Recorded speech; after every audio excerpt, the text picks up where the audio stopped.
Hello everyone, welcome to Tanis daily blogs. তো আজকে দুপুরবেলা আমি আর শুভ বেরিয়ে পড়েছিলাম জুডিও যাবো বলে। তো প্রথমে আমরা জুডিও গেছিলাম, কিন্তু সেখানে খুব একটা ভালো কালেকশন ছেলেদের দেখতে পাইনি। যদিও উইন্টার কালেকশন আমাদের নেওয়ার ছিল না, নর্মালি জিন্স এইসবই নেওয়ার ছিল, কিন্তু উইন্টার কালেকশন বা জিন্সের ক্ষেত্রে কোনোটার মধ্যে আমরা খুব একটা ভালো কিছুই দেখলাম না। যার জন্য আমরা আবার স্টার মলে ভিজিট করলাম, যেখানে প্যান্টালুন্সে গিয়ে হয়তো আমরা জানি কিছু ভালো কালেকশন পেয়ে যাবো, যেহেতু প্যান্টালুন্সে কিন্তু সবসময় কালেকশন খুব ভালো থাকে। তো আগে আমরা গাড়িটাকে নিচে যেরকম রাখতে হয় সেখানে রেখে নিয়ে তারপর আমরা ওপরের দিকে গেলাম। আর গিয়েই একদম ফার্স্টেই আমরা কিন্তু প্যান্টালুন্সেই ঢুকেছি।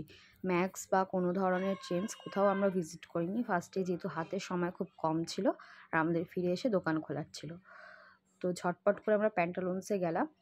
এবার আমরা জানতাম না যে প্যান্টালুন্সে এখন একটা নিউ ব্র্যান্ডের ওপর সেল দিয়েছে। তো গিয়ে দেখি যে আমরা যে ব্র্যান্ডটা চয়েস করেছিলাম যে সেই ব্র্যান্ডেই সেল আছে। তো ওখানে সেলে ছিল 2500 টাকা জিনিসপত্র নিলে সেখানে কিন্তু 300 অফ ছিল।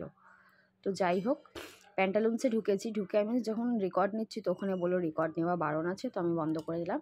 ফিরে এসে তোমাদেরকে দেখালাম যে ওখান থেকে আমরা কী কী নিয়েছি। একটা টি শার্ট নিয়েছি আর জিন্স নিয়েছি। তো দুটো মিলিয়ে আমার বিল হয়েছিল 2800, কিন্তু ডিসকাউন্ট ছিল বলে সেখানে আমার পড়েছিল 2400 না 500 এরকম সামথিং। তো এটাই আমরা নিয়েছিলাম। এরপর দেখাবে